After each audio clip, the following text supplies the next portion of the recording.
Oh baby, I am hyped to get better at some Call of Duty today. We're gonna be breaking down some pro clips from the opening weekend of the Call of Duty League for SnD, Control, Hardpoint, and how you can level up from competitor all the way to masters and get better in league play as a whole or competitive COD. So boys, girls, ladies, and gentlemen, I'm hyped to talk about it. So without further ado, let's finally get into this one. Let's go. So if you guys are new to the channel, we do this a lot around here. We break down pro gameplay, and how this works is basically we're gonna talk about a clip a little bit, then show the clip, and then break it down a little bit more. So it's pretty straightforward, but there is so much that we're gonna be able to take away from some of these spicy clips. And there's some really good ones from opening weekend, including some listen-ins and everything else. So without further ado, the first clip is really dope. It's OpTic Gaming versus Paris, and something that we talk about and give examples of frequently around here on the channel is baiting and trading and how you play with your teammates to break hard points or to break control zones. And that's what you're seeing here. So this is inside of a hard point on the basketball hill on Raid. And so pay attention to how Scump, Envoy, and Dashy play through the middle of the map here together. And you're gonna see how they enter and they wait for one of the players to go first. They follow in. That's like baiting and trading 101, and you're gonna see that here. So pay attention to those three guys specifically and how they play this and the communication in the game. So without further ado, let's roll it. Let's go. Money, one shot. One shot. I'm after reload. Money, set. You want time? Money, you want time? I'm waiting. He's close. I'm ready. Let's go bait. Let's go. On the heady, hurt. On the heady, not feeling. Push back. Yeah, they spawn water. Water in the back. Water in the back. I hit up. Water. I have zip. I'm behind him. Nice. They're spawning auto. Two of them. I'm looking kitchen. You can get ring. Yeah, I'm going. Two spawn auto. Cut out Skrapz. I have ring, guys. I have what's the kitchen? One could be water too. I got one ring. I have water now. Man, that is nice. So there is a lot to pick apart there. First of all, they enter into kitchen. And again, this is like the unwritten things that COD pros have down. Formal's asking for help. So Scump plays through mid to help Formal there. And again, Scump has the SMG. So he enters in first in front of the AR player. Formal, the AR player, is playing patiently, waiting for Scump to get there. Scump enters in, finds the kill inside cache, and then immediately Scump pushes out to help Dashy and Envoy break the front of the hill. So then what you see is Envoy actually slides in first. That's kind of what he likes to do. Scump heads in second, and Dashy is over the top watching these guys with the AR in hand. So this is how the SMGs and the ARs work together on the map. Dashy as the flex player, which again, by the way, we did a roles video on the channel, the roles of Cold War. So if you missed out on that one, I highly recommend go checking it out. There's a lot of good stuff in some tips videos we've been going through lately. So I would highly recommend go checking those out. But Dashy overlooks those guys, and you hear that communication between them about the call outs and how they're finding those kills. That's some fantastic stuff from OpTic and Scump and Formal and Dashy. They all played that very well. That is so important for you and how you want to play off your teammates inside of league play, or if you're playing GBs or whatever it is with your buddies or playing with a squad. Communicating those things and playing off of your teammates, helping them when they need the help is all crucial. Fundamental stuff for Call of Duty and things that you gotta do to be really good and find your way up the ladders and play towards masters inside of league play. Clip number 1 in the books. Let's head on to clip number 2. Let's go. Clip number 2 is inside of SnD, and this is from the Toronto versus Mutineers match. And this is something that I loved from CleanX. CleanX played a fantastic SnD match here and overall played just a really good weekend as a whole. And CleanX is a great player, one of the great up-and-coming players in the Call of Duty League. I love the patience here from CleanX. So while you're watching, pay attention to CleanX's patience outside of purple/piano. And then I think we're going to pause it and then talk a little bit more before the next part of the clip. So let's roll it and check it out. Isolate him. I don't know. Gotta be a little quicker, right? Yes, you just have to. Yes, yeah. As soon as he died on slide, he's screwed. He's gonna hike across the map basically to get there. This is gonna be a quick one to start. CleanX goes big, takes down 2, and boom. So CleanX finds 3 on the trades there. So again, an amateur player might not have the patience there and want to peek that right away, but CleanX, he waits. He hears the trophy go down. He hears the footsteps running through probably, and his teammates probably have a call out from top purple. So as Bance goes down again, he's calling that out. CleanX flies in, finds the 3-piece, and that basically now puts him into a 2v1. So then later in the round, it gets down to a 1v1. What you're gonna have to pay attention to here is how CleanX plays near the bomb. We'll talk more about that after a second, but let's check it out. Let's roll it. Let's go. Involved in the action with Cammy and Awakening now. all alive, or last alive. 1 versus 2. Minute on the clock, so still a ton of time to work with. But bomb is down, and he's got to figure out how he's going to make the play. The good thing, though, is the clock. Like, he has a little time to work with here to maybe get a pick, get away with his life, then worry about the objective. But the longer I talk and the longer the time goes, that disappears. But there it is. That's why I have that extra time is great. Pause real quick. So again, Toronto was playing together there. They were doing a good job of actually playing together, but Awakening made a really impressive read and found a kill without Methods getting any shot on Awakening. So instead of CleanX trying to chase the kill, which a lot of amateurs might do, he actually runs towards the bomb inside piano where they know it's down to play that and give themselves a chance there. So CleanX actually makes a really smart play here, knowing that he doesn't have the advantage in a gunfight against Awakening with the positioning there. So let's keep watching. You can take a long ride around, pick up a kill, put it into a 1 versus 1. Now 30 seconds to go, but you still have to get this bomb or win the one-on-one versus CleanX. Another one-on-one of this big game 2 search and destroy. CleanX has the advantage right now. He might have spotted the bomb down, and he has this 74U up top in this piano room, and that's exactly where you want it. He's going to force Awakening to come towards him. Awakening is just trying to catch a timing. Maybe you can get him to come out. The pistol is out. Now it's just a time thing. CleanX might just be able to run away. Yeah, he's going to play it smart. He's out, and we'll see you later. So Awakening, he can't get the bomb down. Why? It takes 5 seconds to plant. It's search and destroy. Awakening almost red down. Awakening almost had it a crazy read there at the end, but man, CleanX played that down to a T, man. Heading into that 1v1, it would have been dumb to try to challenge that with Awakening having the position he did. So instead, he plays the time. And then again, like I said, plays towards the bomb here, which was so good. So again, when a bomb is picked up, it makes a noise. You can hear it get picked up.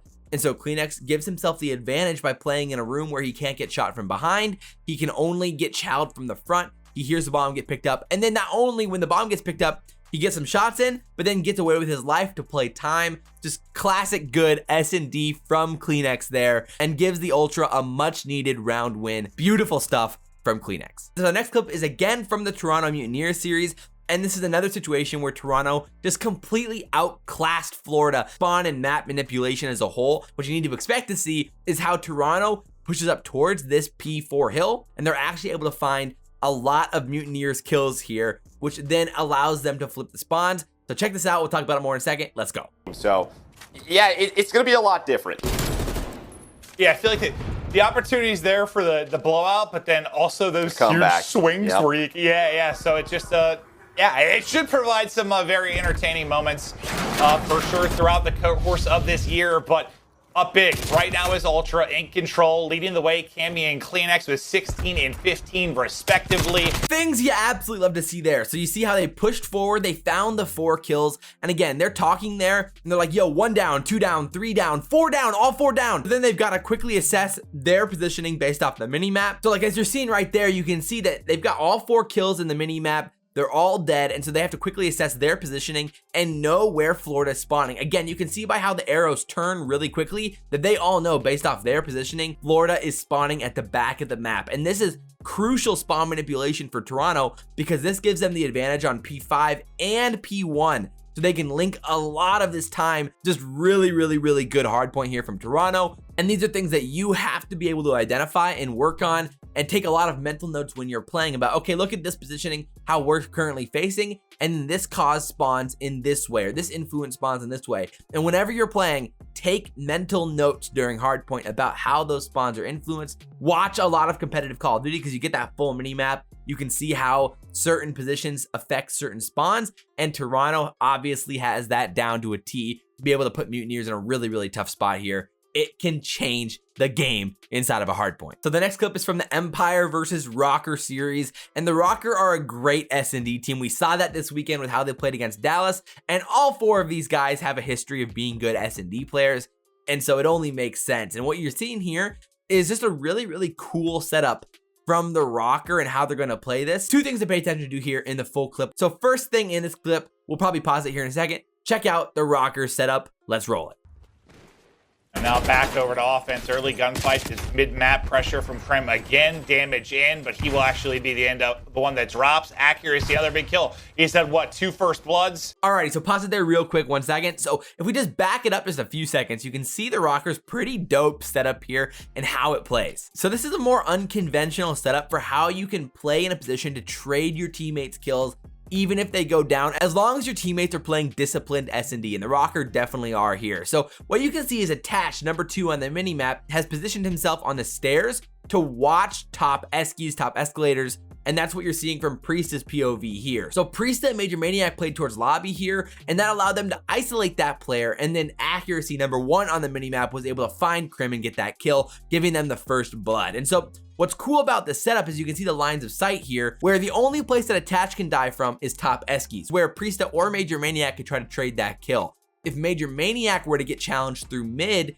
accuracy or Priestahh could try to trade that kill. And then if Priestahh got challenged from top escalators, then attach could trade that kill. So this is a really cool setup there. Really, at the end of the day, accuracy is the one player at the bottom of the map. He's just got to be very disciplined to not chow too much there. If he spots a guy, back up, play his life, and then play with his teammates, allow his teammates to find some positioning. So as we watch the rest of this, you're going to see how this plays out. Attach does a really good job of playing the time and finding the kills here. Let's check it out. 2 off the bomb planner.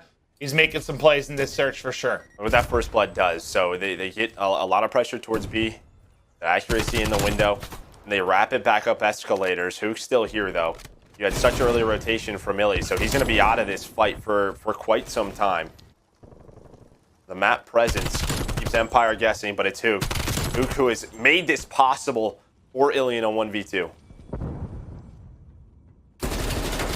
Not an easy one, but he's able to hit the shot. Ooh. Oh, another, it's attach again. Oh man, so there is so much to unpack there. You could talk about how Huke played his life very, very well outside on bricks there by finding the kill, backing up immediately, not trying to get too aggressive channeling, and that gave Empire a chance in the round. And then you could talk about the issues that Shotzzy had there with getting caught sprinting. It might have been an unlucky nade like what Maven was talking about. That can't be happening if you're Shotzzy. You're pushing an untradeable kill there, and that was happening a lot for Shotzzy in this game. He still has some 4v4 SnD to figure out as a whole. But then at the end there, Illy's in that 1v2, and so accuracy goes down. Now a 1v1. In Illy's mind, he's thinking, okay, you wouldn't set up like that unless attach was on the bomb. So Illy actually read this right, but attach reacted so fast after accuracy went down that he hopped off the bomb and chowed Illy, anticipating that Illy would chow him. So that is some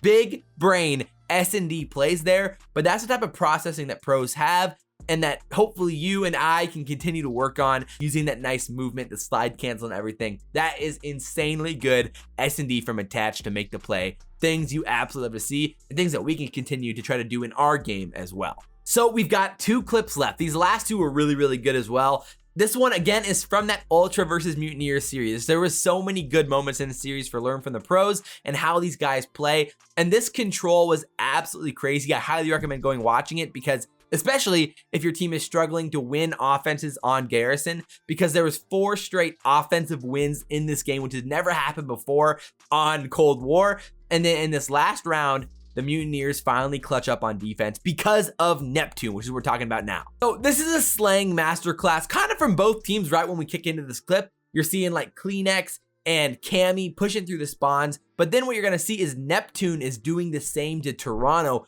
and this is how he clutches this thing up. And so this is some slang 101 from Neptune here. So pay attention to how he's putting pressure on Toronto here inside of control, where the time matters, where playing your lives matters. Let's check it out. Let's go. They're not completing the point to be, they're doing it slowly, but it's basically pausing the clock, allowing them to find that advantage in the round. Yeah. And well, think about it. It also puts pressure on Mutineers trying to get them off the point, so they're going to be flying off spawn trying to get there. And yeah, if you play it that way and get aggressive, you might be able to catch some people, get some kills, get that big life lead. But now everything kind of crumbles a bit as you go 3 down, make it 4, everybody coming off a spawn, and that's one of those big swings where you get map control if you're Mutineers, and all that progress and all that time stopped. disappears a bit. Under 30 seconds now left to go. Right, and that was all Neptune. His teammates were getting spawn trapped, basically. But Neptune got them off a B. Neptune was basically in a 1 versus 2 a couple of times, and he gets up to a 6 spree. So he allows his teammates enough times to get out of the trap, and then he allows them to earn that mid-map control. Now that Toronto Ultra, they have to go, and that's just not going to happen. A defensive round win finally comes in. My word. So you see how Neptune played his life so well there. He never got too aggressive. He was waiting for his teammates to get to a spot where they could help him, and he just kept frying. And that's so annoying inside of control, especially on Garrison, where you can reposition yourself so much. And he started top green, push up the map, found his way all the way into their spawns, basically just absolutely slaying out. I mean, that was world-class stuff from Neptune there. Call of Duty Control 101, Hardpoint slaying 101 as a whole. That's something that every single team needs, and you have to be very aware of how to use your positioning to your advantage there. Play patiently, let the opposing team run into you, and Neptune did that very well. So, man, you could watch that over and over and over and pick up a handful of different things, small, minute, gunfight type things. Neptune was killing it, things you love to see. So this last clip is another one from Control, but this can also be very relevant to Hardpoint and how you need to play your life in certain situations to allow your teammates to catch up. And so Envoy is finessing inside of the A zone in Control on Raid. And again, this is a situation where Envoy is the last alive inside of A. You're going to hear Study talking about this when he's codcasting. So watch how Envoy is just playing the time, burning as much time as possible for his teammates to get there to help him. Let's check it out. Let's go. A, 1 tick left. Well, it all started with Skrapz winning that one-on-one versus Envoy. You saw that opposite player from Paris Legion flanking around the backside. They were eventually forcing all the players from OpTic to spawn at water. There's going to be one player on this point. Classic versus Envoy. He's going to get taken down. Envoy trying to do everything he can to just stall enough time for his teammates to get to him. 2 kills are going in the favor of both sides. Dashy's here for the help. No respawns left for Paris Legion. Dashy with 2. 3 players remaining. I cannot believe Envoy just made that play. I thought this was 100% going to go in Paris Legion's favor. But unfortunately, man, Envoy stalled enough time for his teammates to get there. 20 seconds remaining. 5v3. Scump's going to get taken down, but 2 players remaining. 14 seconds. Versus all the players of OpTic. This is going to be a tough task to do. This should be tied 1-1. Oh, man, that's nice. Envoy is nasty. And so, again, he recognizes that all of his teammates are down. They're communicating that, like, yo, play your life, Dylan. Play your life, play your life. You know, and he's trying to finesse inside the hill, play the time as best he can. And then you see at the end of that clip that allows for OpTic to get back into position, flood, and help Envoy in that situation. And then they win the round because of it. And so that communication, that patience from Envoy to play slow, not get too aggressive, even though he's frying. And that's something that can be really tempting is when you get those big time kills, you try to jump out, you try to challenge a guy. But man, Envoy played that perfectly. And something that we can all take away from there is how patient you have to play at points to wait for your teammates to get into position before you can challenge again. Insane awareness, insane gun skill, insane movement, insane patience from Envoy there to make the plays for OpTic inside of that Control. Another thing you absolutely love to see. There it is. This video ended up being a little bit longer than I thought it was going to be, but we went through clips of every single game mode, so hope you guys enjoyed it. The roles of Cold War, definitely worth the watch. Hardpoint 101, SnD 101, Control 101, and a lot of Learn from the Pros videos inside of all those game modes as well on the channel, not to mention all the breakdowns and everything else. We do a lot around here, but I hope you guys enjoyed this video. If you guys did, like, comment, subscribe, share the video if you guys really enjoyed it. But as always, guys, I'm your boy Faze, and we will see you next time. I'm out.